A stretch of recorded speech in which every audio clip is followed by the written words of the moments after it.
Now section B, 21st question is the graph of the linear equation 4x plus 2y is equal to 12 cuts the x-axis at the point what?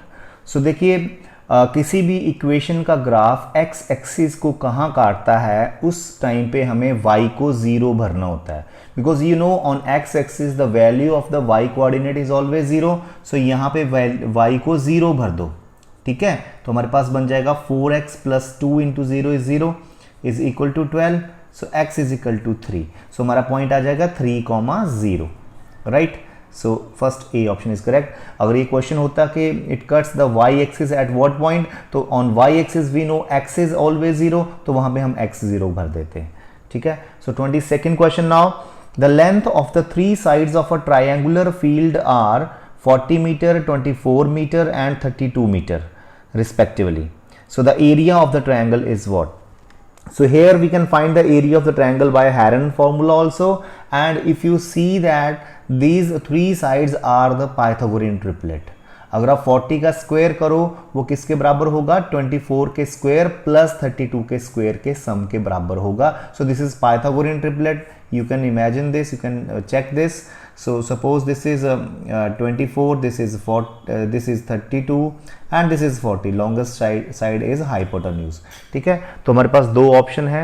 We can find this by Heron formula also and find this by half into base is 32 and height is 24. तो जैसे मर्जी आप इसको कर सकते हो. तो this is 12 2 is 24, 2 12 3 is 36 plus 2 38. So 384 metre square इसका एरिया आ जाएगा.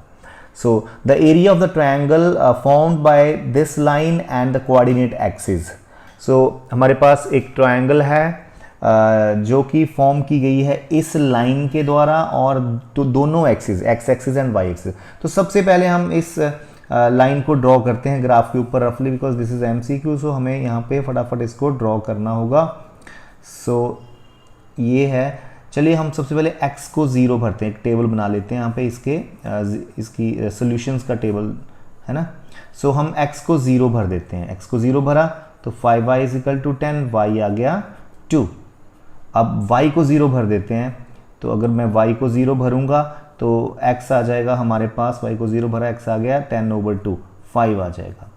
तो चलिए हमारी लाइन बन गई 1 2 3 1 2 3 1 2 3. सो 0,2 तो दिस इज हेयर एंड 5,0. सो ये यहाँ से होके जाएगी 5,0 इज दिस. ये लाइन है ये, और ये x एक्सिस है, ये सॉरी ये y एक्सिस है और ये x एक्सिस है. तो ये ट्रायंगल का एरिया हमें फाइंड करना है. तो आप देख सकते हो हाफ इंटू बेस. बेस क्या है? 0 से लेके 5 तक ये बेस है, into height. Height is 2 here see. So 5 square unit area आ जाएगा इसका. So next is an exterior angle of a triangle is 80 degree. So ये triangle है और ये exterior angle है 80 degree. And two interior opposite angles are equal. Then find the measure of these equal interior angles. So ये दोनों क्या है? ये अगर 80 डिग्री एंगल एक्सटीरियर एंगल आप ले रहे हो तो इसके विद रिस्पेक्ट जो साथ वाला अंदर का एंगल है इसको बोलते हैं इंटीरियर एडजेसेंट एंगल, और जो दो बाकी एंगल्स हैं इनको बोलते हैं इंटीरियर ऑपोजिट एंगल्स. सो हमारी एक्सटीरियर एंगल प्रॉपर्टी बोलती है कि exterior angle of a triangle is equal to sum of interior opposite angles. So इन दोनों के सम के बराबर होता है ये एंगल. तो ये दोनों एंगल तो बराबर दे रखे हैं, इक्वल हैं दोनों, तो 40-40 के होंगे दोनों, ठीक है. तो 40 डिग्री आ जाएगा. So D option is 40 degree. Next is if x is 2/3 plus root 7 then what is x minus 3 whole square. तो सबसे पहले हम x को rationalize the denominator कर देंगे इसका, ठीक है. तो हमें ऊपर नीचे मल्टीप्लाई करना पड़ेगा 3 minus root 7 से, 3 minus root 7 से. तो देखते हैं क्या आता है. x is 2 into this, so you can write as it is only. Multiply कर दो. नीचे फॉर्मूला बनेगा a plus B into A minus B is A square minus B square. So 3 square is 9 minus √7 square is 7. तो क्या बचेगा हमारे पास? 3 minus √7/2 है ना. So this is cancel. So x is 3 minus √7. अब आ जाइए यहाँ पर जिसकी वैल्यू हमें निकालनी है, इसका स्क्वायर निकालना है. तो x की वैल्यू भरी है, दैट इज 3 माइनस √7 एंड -3 का स्क्वायर. -3 प्लस 3 इज कट, -7 का होल स्क्वायर इज माइनस का स्क्वायर तो प्लस होता है, और √7 का स्क्वायर इज 7. सो 7 आंसर हमारा आ जाएगा. Next is the base of a right angle triangle is 8 centimetre. तो देखिए ये राइट एंगल ट्रायंगल है, इसका बेस अगर 8 सेंटीमीटर है एंड हाइपोटेन्यूज 10 सेंटीमीटर है तो एरिया निकालना है। तो सबसे पहले हम पाइथागोरस थ्योरम लगा के इसका परपेंडिकुलर फाइंड करेंगे। We know base square plus perpendicular square is equal to hypotenuse square. ये पाइथागोरस थ्योरम है। 64 plus P square is equal to 100 हो जाएगा। सो पी स्क्वायर माइनस करेंगे तो 36 आ जाएगा। सो पी हमारा 6 आ जाएगा। अब इस ट्रायंगल का एरिया निकालना है। Half into base is 8 and height is 6। So ये बन जाएगा 8 3 24 centimetre square. Next is 27। Tally are usually marked in a bunch of 5। You know जब हम टैली मार्क्स बनाते हैं तो ऐसे करते हैं ना 1 2 3 4 एंड 5, है ना, तो bunch of 5 it is. Next is 0.23 bar plus 0.22 bar. So it is very simple question. 23 bar means 2 3 2 3 and so on, and 0.22 means 2 2 2 2 2 2 and so on. So अगर आप देखो तो ये बनेगा 4 5 4 5 4 5, है ना, इट मीन्स इट इज 4 5 बार। So B option, sorry B नहीं, ए ऑप्शन इज करेक्ट है। ए ऑप्शन इज करेक्ट है। बी पे तो सिर्फ 5 के ऊपर ही बार है, तो हमारा इन दोनों पे ऊपर बार है, तो this is correct. So the next is the complement of 90 minus 8 degrees what. So you know what is complement. तो दो एंगल कॉम्प्लीमेंट्री एंगल तब होते हैं जब उनका सम 90 डिग्री होता है। जैसे 30 एंड 60 दोनों का सम 90 है तो these are complementary angles. 75 and 15 these are complementary angles. So इसका कॉम्प्लीमेंट निकालना है, तो जिसका भी कॉम्प्लीमेंट निकालना है उसको 90 से माइनस कर दो। जैसे मुझे 30 का कॉम्प्लीमेंट निकालना है तो मैं 90 से 30 को माइनस कर दूंगा, 60 आ जाएगा। तो वैसे इसको भी 90 से माइनस कर दो। 90 माइनस दिस एंगल क्या बनता है, 90 माइनस करेंगे खोलेंगे तो अंदर के साइन चेंज हो जाएंगे, तो ए ही आ गया जिसका। Next, for a given data the difference between the maximum and minimum observation is known as its range. देखिए मैक्सिमम वैल्यू और मिनिमम वैल्यू जो होती है उसके बीच के डिफरेंस को हम रेंज बोलते हैं, ठीक है, ये आपको वैसे ही याद होगा। Next is the sides of a triangle are 35 centimetre 54 centimetre and 61 centimetre. The length of the longest altitude. So longest altitude की लेंथ निकालनी है। सबसे पहले तो हमें इस ट्रायंगल का एरिया निकालना पड़ेगा हेरन फॉर्मूला से। तो हेरन फॉर्मूला से निकालने के लिए हमें पता है यहाँ पे ए 35 है, बी आप मान लो सेकंड साइड को 54 को, सी मान लो 61 को। सबसे पहले सेमी पेरीमीटर निकालना है, that is A plus B plus C divide by 2। तो ये बन जाएगा 150 डिवाइड बाय 2, 75 आ जाएगा जी ऐसा आपका। सो हमारे पास हेरन फॉर्मूला से एरिया क्या निकलता है, S into S minus A is 35, S minus B is 54, S minus C that is this. तो हेरन फॉर्मूला तो सबको आता होगा, ठीक है। सो ये बन जाएगा हमारे पास 75 इंटू माइनस करेंगे तो 40 आएगा, इंटू इसको माइनस करेंगे तो कितना आएगा, 75 से 54 माइनस कर सकते हो 21 आ जाएगा, एंड 75 से 61 करेंगे तो 14 आ जाएगा, ठीक है। अब इसकी प्राइम फैक्टराइजेशन कर दो सबकी, 3 से 3 5 5, 40 की बन गई 2 2 2 5, 21 की बन गई 3 इंटू 7, 14 की बन गई 2 इंटू 7। तो जो जो पेयर हैं वो बाहर आ जाएंगे। 3 के साथ ये 3 है बाहर आ गया, 5 के साथ 5 ये बाहर आ गया, इस 5 के साथ कुछ भी नहीं है, इन 2 के ये 2 का पेयर भी बाहर आ गया, ये 2 का पेयर बना लो तो ये भी बाहर आ गया। अब 7 का भी पेयर है बाहर आ गया। अब बचा मेरे ख्याल से एक 5 बचा सिर्फ हमारे पास, बाकी सब बाहर आ गए। So it will be 420 √5। This is the area of this triangle by Heron formula. अब हम क्या करेंगे, बोलते हैं length of its longest altitude. तो देखिए जब भी ट्रायंगल्स है ना, देखिए लॉन्गेस्ट ऑल्टीट्यूड जो होगा, ये लॉन्गेस्ट ऑल्टीट्यूड है इसका, वो स्मॉलेस्ट साइड के ऊपर गिरेगा। ये रिमेंबर कर लो। एक ट्रायंगल है जिसकी 3 साइडें हैं, वो तो होती हैं, सबको पता है, ठीक है।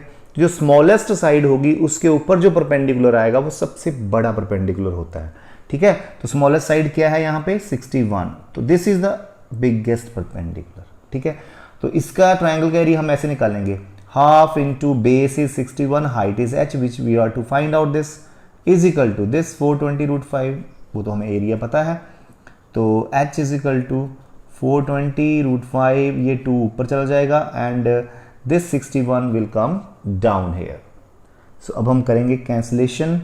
सो कैंसिल जब हम करेंगे तो मेरे ख्याल से ये कैंसिल हो रहा, कितने से हो रहा है?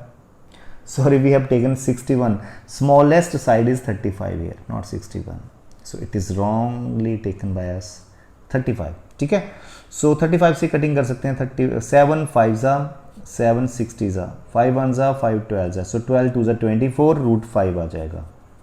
ठीक है, ये आ गया। Next is select the correct statement from the following. So इनमें से देखना है कौन सा करेक्ट स्टेटमेंट है। सो देखिए, इनको हम कंपेयर कैसे करते हैं।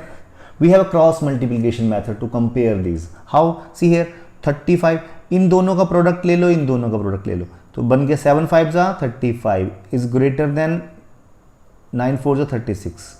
रॉन्ग है ये, है ना। अगला देखते हैं, -20 लेस देन -21, तो -20 छोटा होता है -21 से, गलत है, बड़ा होता है। नेक्स्ट 9 2 जा 18 greater than 18, no 18 is equal to 18, गलत हैं सारे। अब ये देखते हैं, -10 ग्रेटर देन -12, बिल्कुल सही, -10 -12 से बड़ा होता है। So D option is correct है। Next is in the adjoining figure angle B is equal to angle C, A D is perpendicular to B C. हाँ जी, 90 है ये। तो these two triangles are congruent by which congruency criteria? So here C A this is common S, so angle side, angle side. So the mean for counting numbers through 100 is, तो देखिए हमें 1 से लेके 100 तक के जो नंबर्स हैं उनका मीन निकालना है। ठीक है, तो हमारे पास एक फॉर्मूला है n+1/2। ठीक है, ये फॉर्मूला यूज कर लेना। 100 तक के नंबर का निकालना है तो n इज 100, तो 100 + 1 101/2 50.5 आ जाएगा। तो हमारे पास जितने भी हमें natural numbers, first natural numbers का मीन निकालना हो तो n+1/2 का फॉर्मूला आप लगा सकते हो।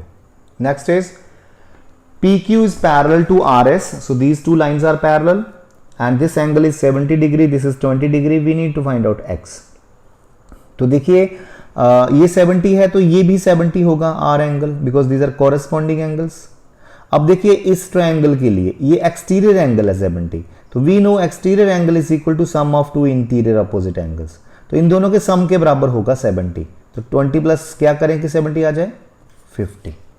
The next question is the graph given in figure, select the equation which graph it is from the choice given below. तो देखिए ये ग्राफ बना है, हमें ये पता करना है कि ये ग्राफ इनमें से कौन सी इक्वेशन का होगा इनमें से। तो हम क्या करेंगे, हमारे पास 3 पॉइंट है, 2,0 है इस ग्राफ के ऊपर, 1,-2 है, देन 0,-4 है। ये तीनों ही पॉइंट हमने इन सब ग्राफ पे भरने हैं।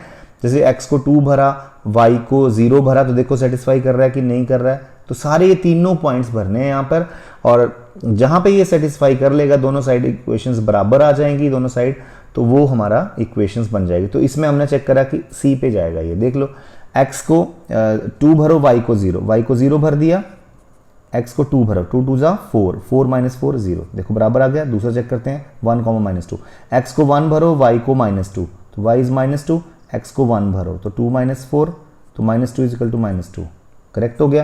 तो ये भी इसको सेटिस्फाई कर रहा है, यू कैन चेक योरसेल्फ। ठीक है, तो C option is correct here. Now side BC of triangle ABC has been produced to D on the left side and to E on the right side. जी बिल्कुल, angle ABD is 125 degree, angle ACE is 130 degree, we need to find out the angle A। तो देखिए अगर ये 125 है तो हम linear pair से इसको फाइंड कर लेंगे। इन दोनों एंगल्स का सम 180 होता है, तो ये 55 आ जाएगा, राइट। इन दोनों एंगल्स का सम भी 180 होता है बाय लीनियर पेयर, तो ये हमारा 50 आ जाएगा। तो 50 + 55 इज 105, सो इन दोनों का सम 105 है, तो ये हमारा एंगल सम प्रॉपर्टी से आ जाएगा। 180 से 105 माइनस कर दें तो 75 डिग्री आ जाएगा। ठीक है, next question 38 is the value of 32 power 1/5।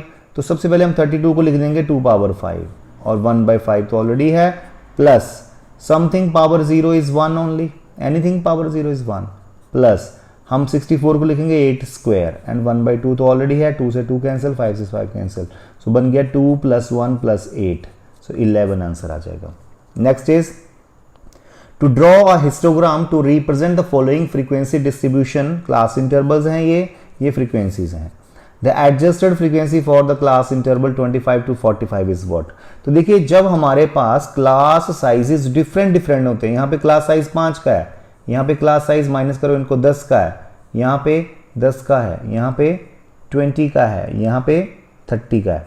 तो जब क्लास साइजेस डिफरेंट होते हैं हमारे पास, तो हम क्या करते हैं, फ्रीक्वेंसी को एडजस्ट करते हैं। सो एडजस्टेड फ्रीक्वेंसी का फॉर्मूला ये है, minimum class size over actual class size into frequency.